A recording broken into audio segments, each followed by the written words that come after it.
Lou Thesz faithfully defended his world heavyweight championship. Rogers Strut. Kowalski's got him right where he wants him.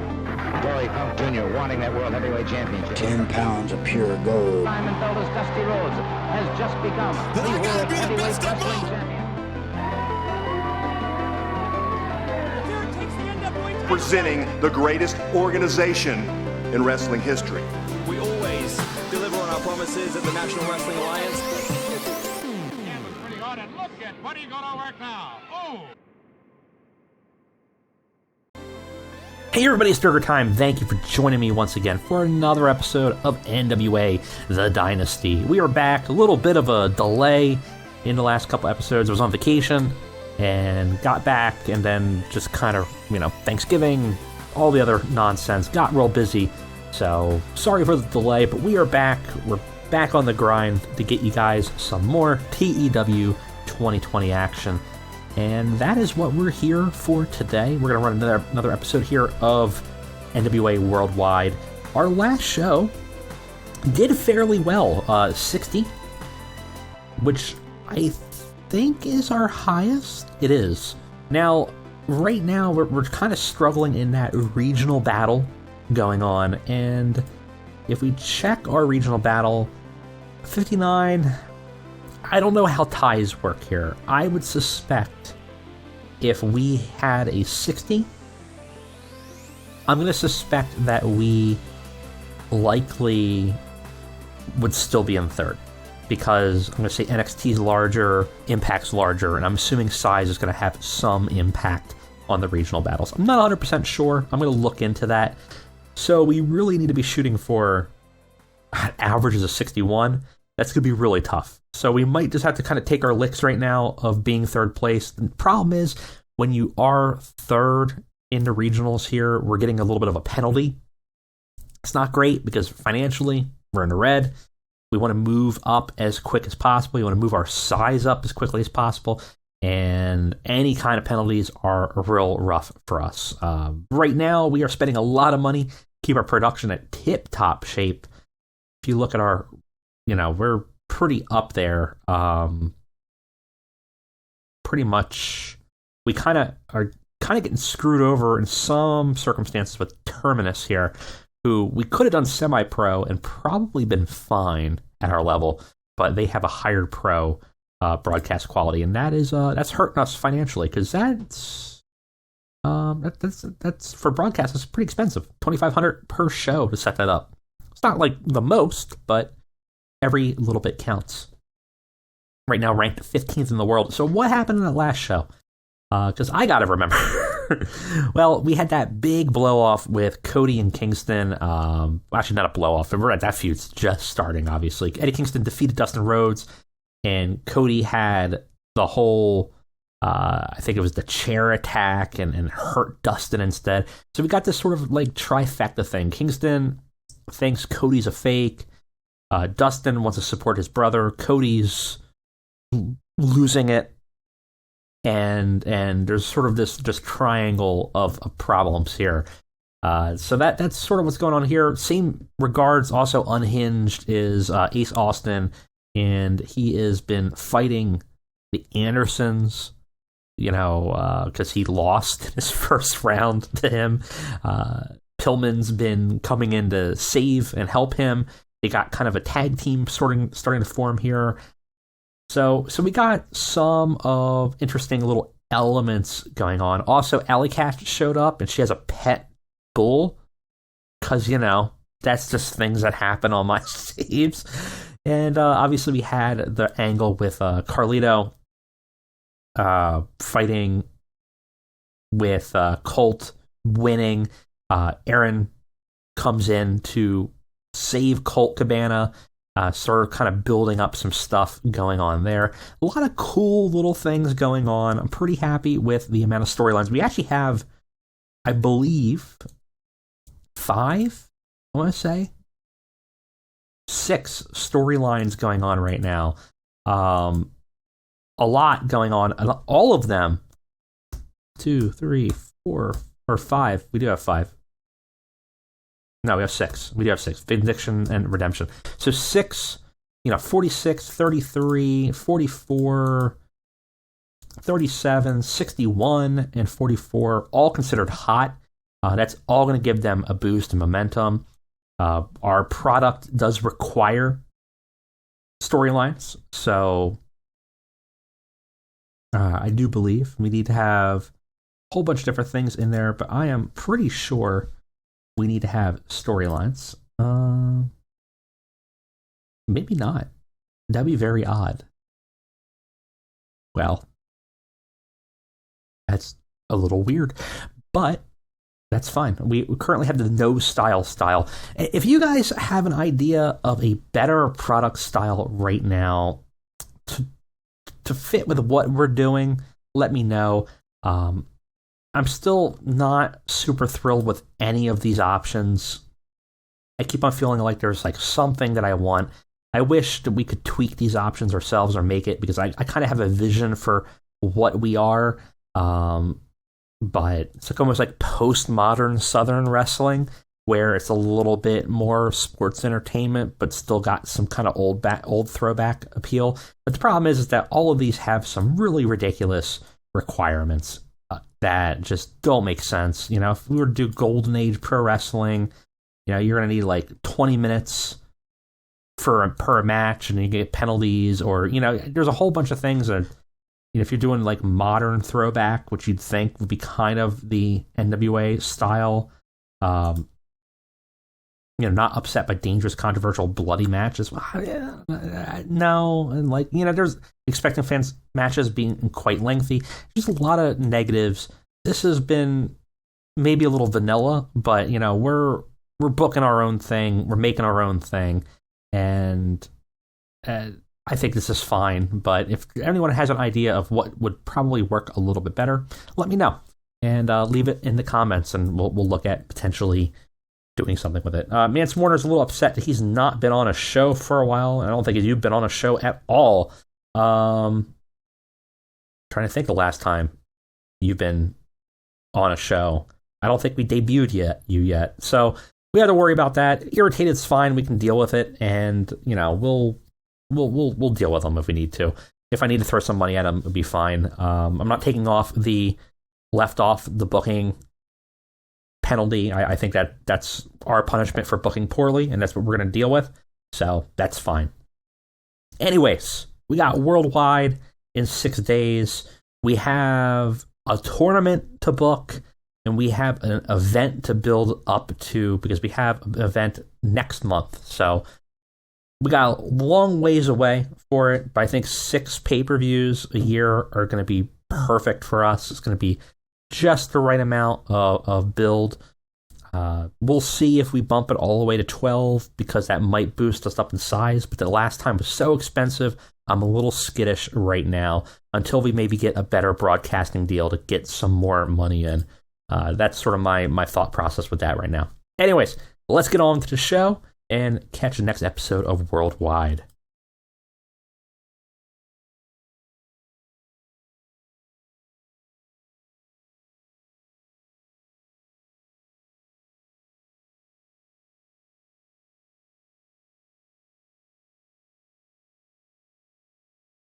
And we are back. We got 187 fans. A little bit less than normal, actually. Perhaps needing to run elsewhere if we're burning this crowd out. We are on normal pricing right now, so that is definitely a issue. We shouldn't have an issue with selling out. If we sell out, that's fine. That's totally what we want. In fact, I think this is the best option right now for us. Our goal is definitely to dig hard on our region right now. We are a tiny company. We are not small like we used to be. So we need to really focus on one particular area. That's fine. Absent workers. Matthias Brees still out with that concussion. One of our members of Smoking Aces. It's unfortunate. Matt Cardona out injured, but available for wrestling in non-wrestling roles. We haven't introduced Cardona yet.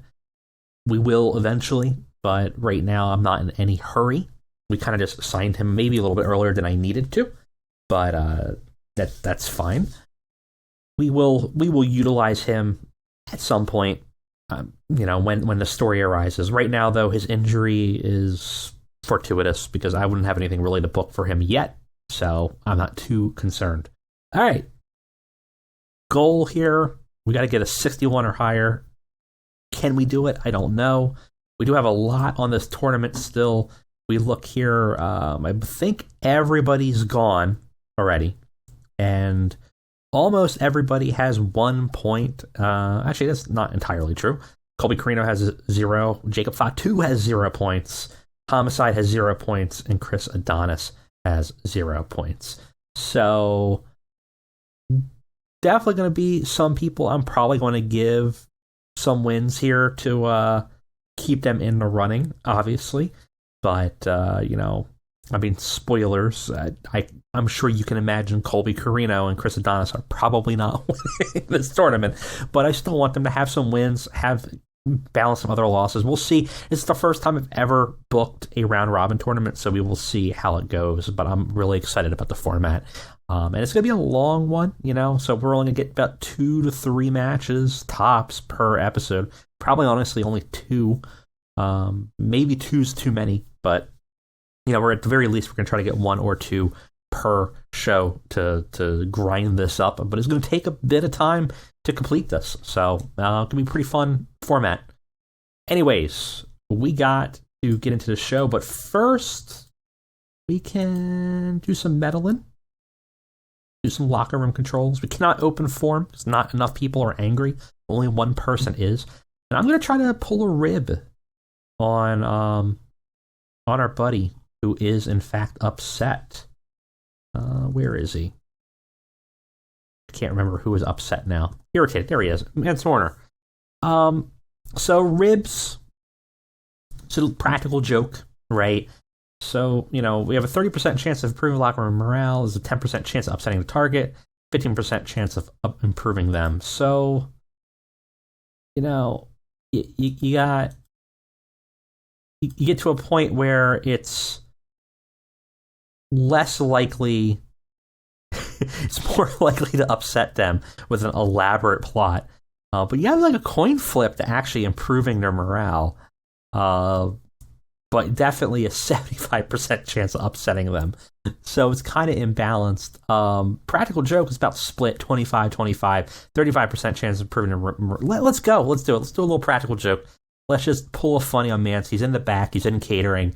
He's a little upset. And we're gonna play a practical joke. We're gonna change, the names around on his locker room, right? So, his locker is gonna say Wance Marner or something, something stupid. Went down well. Everyone was joking. Everyone was laughing about it. He said he was upset by the rib, so he's now actually even angrier. How much angrier? I don't know. Irritated. Still just irritated. Okay. Not a fan of a practical joke, but it was worth a shot. Trying to lift the spirits of the boys, and he did not take it very well. But we gave it a shot. What can we say? Alright. Let's go ahead. Let's book this show. I'll catch you guys on the flip.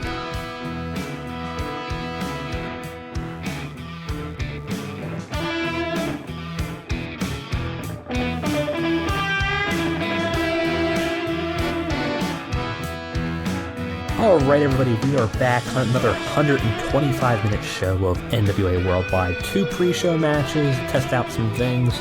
Let's go ahead, let's get on with the show and see what, if we did a 61 or not. Probably not. To be honest, I don't think we did. But I think it's a fun show, so let's go ahead and take a look. So in the pre-show, wanted to give Allie Katch a opportunity to wrestle. We haven't seen what she could do for our audience yet. Right now, she's sort of in a managerial role of Black Tar Roots, but I think we definitely have legs to move her into the women's division by itself. So this was sort of a test in the waters to see how she would perform before we set up any storylines for her. It did very well. 45 in this trios match, or it's a triple threat match. Allie Katch versus Marty Bell versus Delilah Doom. She doesn't win because I wanted Delilah Doom to get another win. but she defeats Marty Bell, and Allie Katch remains strong in the match. But looking at that, very strong showing already. Good to know. Very happy with that. So we know that when we're ready, we can move her into the women's roster in terms of some kind of storyline and probably have a pretty successful one. So that is a successful pre-show bout. We learned a lot from that. Giving Von Erich something to do, giving the Order something to do. Order actually didn't look too bad in this. 43-37. Show match got a 49 here. I think this might be better than a few matches we have on the main card. I hate how I do that sometimes, but that's the situation. The Knights did well here. Really happy with that. And ultimately, obviously, Von Erich's defeat them. But for a pre-show match, that's pretty solid. But I think the Order, Zach Knight and Roy Knight, they look like they're going to be a pretty stable hand in our roster. Haven't really done much with the tag scene. I think next episode we got to focus a little bit on that because we haven't really built or developed much for it. Just other things, especially with the tournaments, have been kind of taking up some time. We start the show off with a very solid match.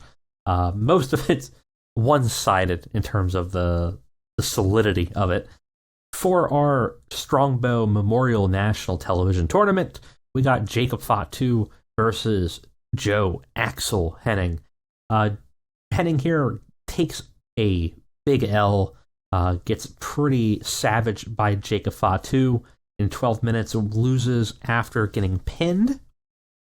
And Fatu had a 70 and also got the show off to a strong start here. Axel had a 48, which is respectable, to be honest. They're totally fine with that. But certainly outclassed by Fatu here, who's going to be in our main event. Definitely in the short list to win this tournament. Could be a very strong television champion. But there's a bunch of people in this tournament. This is a very, I think this is a very balanced tournament. There's a bunch of people I could see totally winning it. There's a couple that I don't, but there's more than two people in this tournament that are potential winners, and I haven't even decided yet. I've narrowed it down to like maybe two, maybe three, but things could go differently, and you never know. But it's a very solid, stacked tournament, so I'm pretty happy with it. But Fatu stands out in that stacked tournament, I must say. 64, great way to start a show. Afterwards, he cuts a promo, and he says he's going to run through this tournament, hiccups be damned, and he says that his goal is not just to take that television title, it's to never drop that television title, it's to represent, it's to take everything, take every title in the company and hold it all at once, and have a true Samoan reign of terror. So he's calling out not just for the television championship, he says he's going to take every belt, every alliance title, tag titles, he's going to hold them himself, women's title, he's going to, all of it. How successful he'll be at that, we don't know, but certainly he's saying that he's got his eyes not just on the television title, but going straight after the world's heavyweight as well, and whatever other mid-card titles or other floating titles that pop up in the meantime, his eyes on all of it. This goes a 49, does pretty okay. This didn't do that great. Got the crowd hotter, though. We have a backstage, sort of a sit-down interview. So there's an interviewer we don't have casted, but staff member here sitting down with the Storms, Tim Storm Jr., talking to QT Marshall, sort of a dialogue back and forth as they're seated. Tim Storm's bandaged up. He was attacked by the factory, obviously. There's animosity between all parties. And the interview is trying to kind of get to the heart of the matter. It's like, you guys have been at each other's throats for weeks. QT, you say you want him to join you, but you're attacking his father. Tim Storm Jr., you've been targeting members of the factory. Like, when will the violence end? what's the way out? Where's the de-escalation? And QT very calmly says, look, listen, I have nothing but love for Tim Storm Jr. I have to do what I have to do, but ultimately, this is an experiment. I'm trying to bring out that full potential of Tim Storm Jr. I'm trying to bring out that viciousness he needs to succeed. He's lacking it. I see it. I can provide it. Eventually, he'll understand, and then he'll appreciate it. Sometimes that means going to dark places, and sometimes it's doing things you don't want to do. But, you have to move past that, and I did what I have to do. I'm sorry, Tim Storm, but I had to do what I had to do.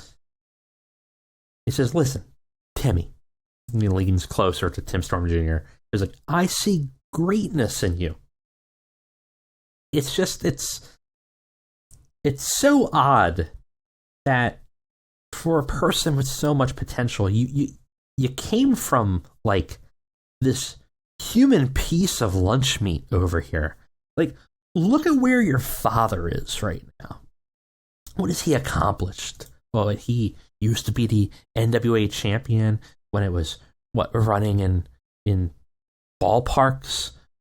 What does he do now? He moonlights as an announcer for minimum wage while working as a mediocre history teacher. Is that what you really want for yourself? Because there's two paths for you, Tim. All right? One path, you unleash the beast. You do what you need to do. And then you become NWA champion. You become somebody celebrated in this industry. You have a nice long career. Or you have another long career. You could work in stadiums for hot dogs and I don't know, be the assistant manager of, Atlanta's Office Max. The choice is yours and yours alone. And Tim Storm goes and listens to what he has to say. He goes, yeah, I made my choice. And it's to kick your ass. And he jumps and attacks QT Marshall. The two brawl. Staff have to break it up. So Storm Jr., not seeing what QT's having to say, still dead set. We're going to get a match out of this. Maybe it's going to have a stipulation. We got to see what's going to happen here.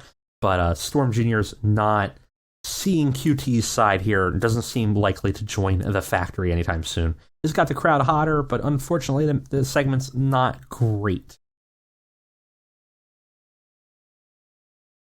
Another match that actually was surprisingly good. I sleep on Colby Corino here, but 52 is pretty solid here. This is part of our Strongbow Memorial Television Tournament. Another guy who I think is a strong competitor to potentially win this tournament. Lance Archer defeats Colby Corino in 8 minutes with stoppage.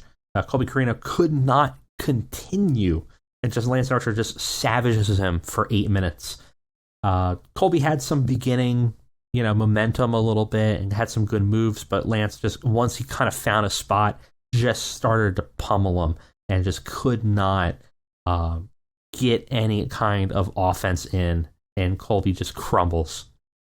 So obviously another win for Lance Archer here. I think he's 2-0 in this tournament. Colby 0-2. Lance here had a 66. So again, not as good as Fatu, but not bad. Not too bad at all. Colby Corino here has a 52. And overall, Lance has got amazing form, got the crowd buzzing. It's a little bit unfortunate. I don't think I have anything to cool the crowd down. So we might see some problems later on. Right now, though, it's a 55. It's pretty good. One of the problems with this tournament is that it's very stacked, which also means that our main events are a little weaker. Which maybe we should be moving some of these tournaments into the main event. I might have to look at that next time. But yeah, so bit of a problem, bit of a booking problem. But we have top competitors wrestling for the television title to make it matter. And unfortunately, that means sometimes our main event suffers. In this situation, we might have some pacing issues that are going to cause us a bit of a headache going into the last half of this show.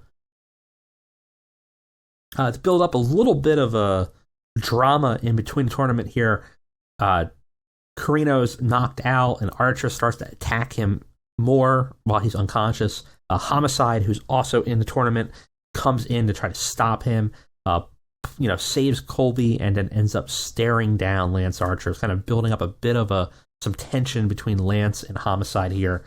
They have not squared off yet, but certainly maybe soon, maybe even in the next run here.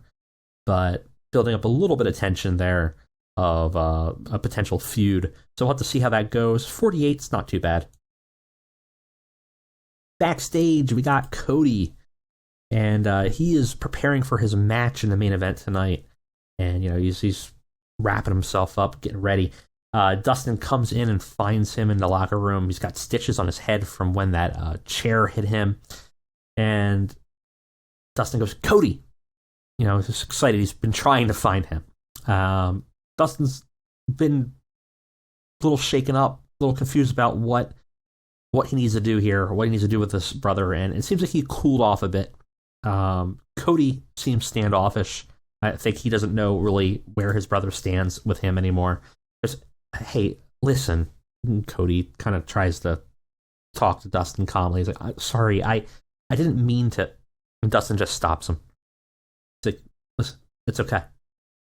I know you didn't mean to do that. I know that was an accident.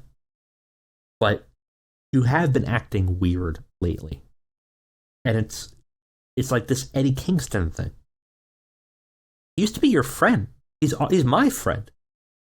I just don't understand. He's gotten under your skin, and you're becoming a different person. And I don't think that's good. I don't think it's good for you. I don't think it's good for the title. I don't think it's good for Eddie. It's certainly not good for the NWA. And I just want you to step away from it, okay? Just don't. I won't book him against you. Just cool off on this. Calm down, and stop engaging with him. Okay, deal? Cody sighs and nods. He's like, yeah, no, I get it. I'll put it to bed. Okay, I'm done with it. It's over. Great. Dustin walks away. Cody, as Dustin walks away, the smile just kind of fades, kind of to a dead stare. This gets the crowd hotter. Good chemistry between everybody involved. Gets 55. We got a match with Aaron Stevens versus Carlito afterwards. Carlito really off his game here. Aaron Stevens defeats Carlito in 14 minutes by pinfall, gives him a terminus. Aaron had a 47, Carlito had a 38. Obviously, we've been having this storyline with Carlito and Colt Cabana, and Aaron Stevens is now kind of joined in. Carlito's not happy with the joking and the lightheartedness of Colt Cabana. And clearly, Aaron Stevens has kind of come in to assist. Gets a win on Carlito here. Afterwards, he gets jumped by the Colognes who are waiting on ringside. Colt Cabana comes out to try to protect him, but there is a numbers disadvantage here, and ultimately they're overpowered by the Cologne Dynasty here. Gets a 43, so definitely, we got a 3-on-2 situation.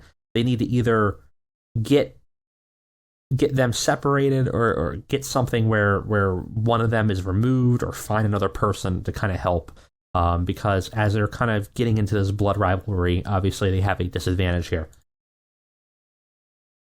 Ace Austin versus Leland Race. Again, another match that I knew wasn't going to be particularly good. Leland Race had a abysmal 18. They did not click at all. Had a awkward bout here. Ace did good, 56. Good heat, had decent wrestling. It's a 9-minute match. Ace Austin wins by pinfall, defeats Leland Race, gets an unfortunate 41. Afterwards, we got a segment with Ace Austin. He grabs a microphone. He helps Leland up. This is going to be my Tony Khan style booking, where I realize I've kind of double booked some similar storylines here, but that's how it goes sometimes. Ace Austin, unhinged right now. He's got this whole thing with Pillman. He's got problems. He's got things with Arn Anderson, what's going on with him. He feels like he's been cheated out, and he kind of goes into that. He's like, listen, this man right here, as he picks up Leland, this man's father is a legend of this sport, and he deserves your respect. And people clap, shakes his hand. He's like, I asked for this match, you see, because legacy is important. It's when you leave here, it's all you have, and we spend every day working and clawing and scratching and biting for just an ounce of it, a little legacy to have, a little piece of history that you'll be remembered by. And my legacy is on another man's waist. It was taken from me unjustly. The foundation of the cathedral to worship my success was torn down before the first bricks were laid. And it was torn down by narcissists and sycophants and slime balls. Well, I could tear down things too. And if I don't get what is rightfully mine, I will do just that. You got a taste of that with Arn. You got a taste of that with his son. Pillman Jr., I know you just want to be a hero. You got to make up for your past sins because you were a bad boy once. Well, just stay out of this. It has nothing to do with you. Because whether it's Arn or his son, or the announcers, or the referees, or even the Rhodes family, I will tear apart brick by brick this company. Everything about the NWA, I will break and shatter until I get what I want, what I deserve. Whether it's, your fathers, your brothers, your sons. As he says that, he turns to look at Leland Race, and he blindsides him, attacks him, and gets him into an arm bar, starts pulling and wrenching at it. Leland's screaming out in pain. The refs come in to try to stop him, and he pulls back hard, and Leland's arm just kind of makes that kind of popping sound as it seems like he dislocated it, and he leaves him aside and walks away. Austin making it very clear, you're a legend, you're part of the NWA legacy, you're an announcer, he's going to hurt and ruin everything until he gets his title shot back, he gets his title back. Very targeted towards the Rhodes family, and obviously we know why he was attacking now. Obviously the Andersons being sort of part of that legacy as well, and also being the son of Arn Anderson being the one that kind of cost him that initial opportunity to begin with. So Ace Austin looking unhinged. Jamie Hayter, who debuted last week, I think, coming in, is going to have the quickest face turn ever because I realize we have no faces. Better heel, but she can be a good face as well. And I think it's a good opportunity for her. She's fighting against Kylie Rae. Jamie Hayter defeats Kylie Rae in 14 minutes by pinfall because of Falcon Arrow. Shockingly, or not so shockingly, Kylie Rae does not kick out of the Falcon Arrow because no one kicks out of the Falcon Arrow. Jamie Hayter had a 48. Kylie Rae had a 50. Actually looking a little bit better than Jamie in this circumstance. Interesting. This is a 54. Pretty solid match here.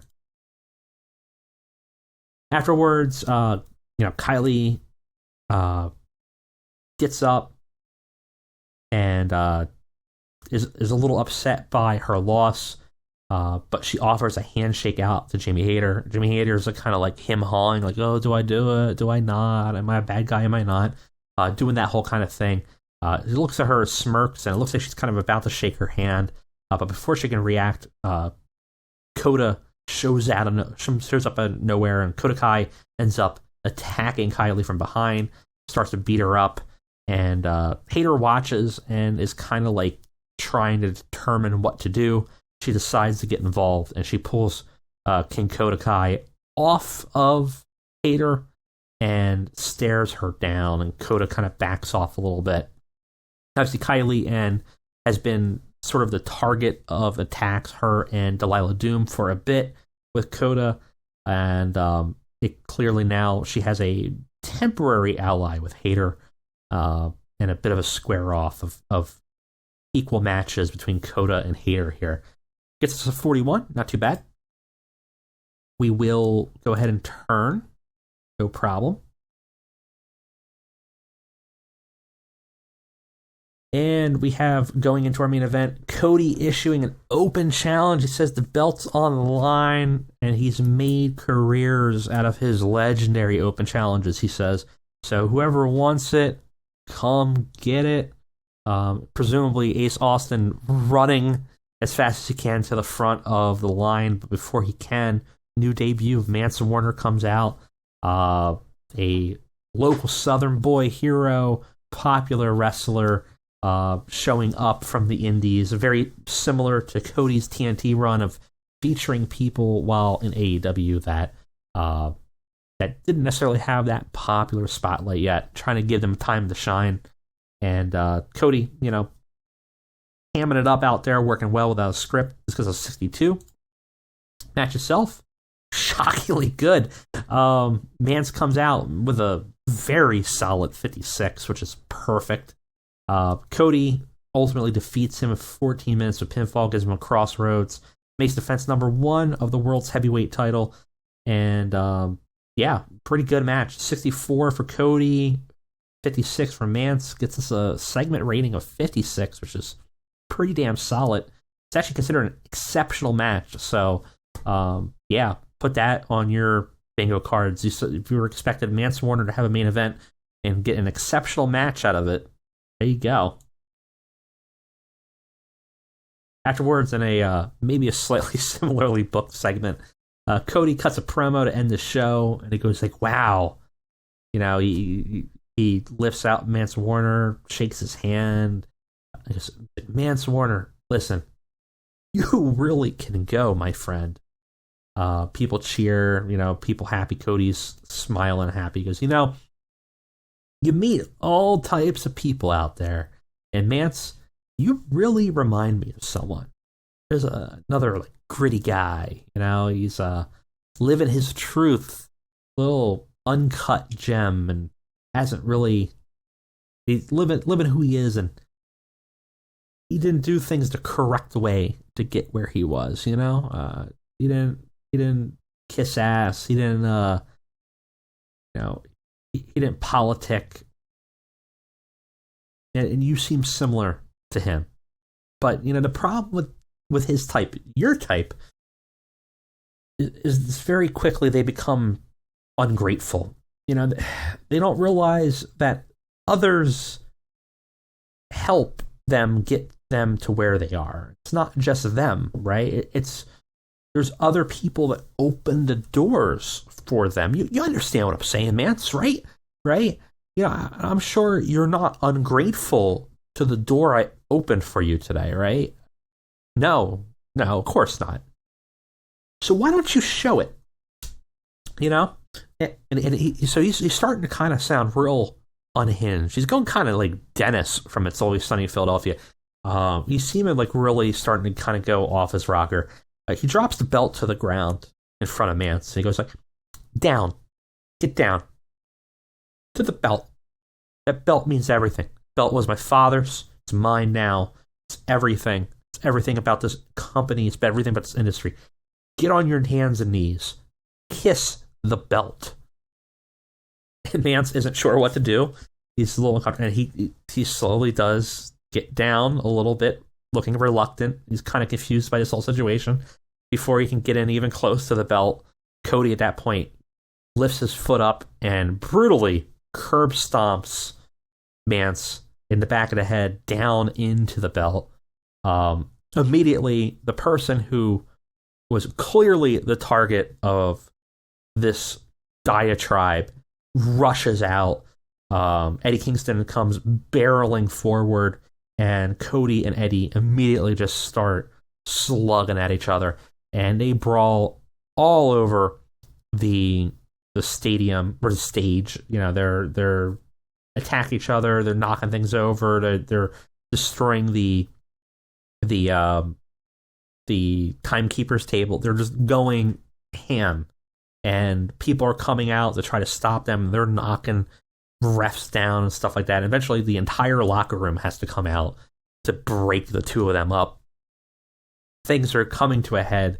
Cody is looking his full Homelander at this point. He's looking unhinged, and Eddie is sort of like this object of hatred for some reason. Mance Warner unfortunately got into the crosshairs, but it's clearly that Cody's cannot get over Eddie, and Eddie is getting too hot here. Mance underperformed in his selling here, unfortunately, but the show overall seemed pretty good. We end the show with a pretty good main event. Hoping for a 61. We'll see. 62. Actually, not too bad at all. Some big surprises here in terms of performances. Very happy with Mance Warner. Very happy with what obviously Jacob Fatu could do, but that wasn't shocking. Really happy with Ali Catch's performance in the pre-show. Overall, very successful show. Very happy with it. All right, coming back from a great show. Very happy with that. 18,000 people saw it, which is pretty good. Chris Adonis only has 1 month. We should probably extend it for at least a little bit here. I'm not sure how long we're going to keep him around, so I don't necessarily have creative plans for him, but for now, I'll give him a 3-month contract. Will be fine. Nothing wrong with that. Have to imagine the show was considered a very big success. Show was awesome. Small company outshone bigger company's recent efforts. So very happy with that. Some minor morale issues with Mance Warner. Probably a little upset still. Cool momentum. I don't know how he could be a cool momentum. He had a great match with Cody, but I think we could definitely do some stuff with him going forward. Yeah. So overall, pretty solid show. Pretty happy with what we accomplished with that one. If we keep doing that, I suspect we will have very different results here in the Southeast. You know, we're still 59. This was last regional battle. We'll have to see what our average is, but if we can keep on pulling off 62s, we might be okay. Not sure what Impact's been doing. 60, 59, 57, 56. So, you know, we might be able to jump ahead of them. NXT? A lot harder for NXT. But if we could comfortably get the second spot, it'd be pretty cool. Anyways, that is it for me today. Thank you guys for watching. I'll see you next time.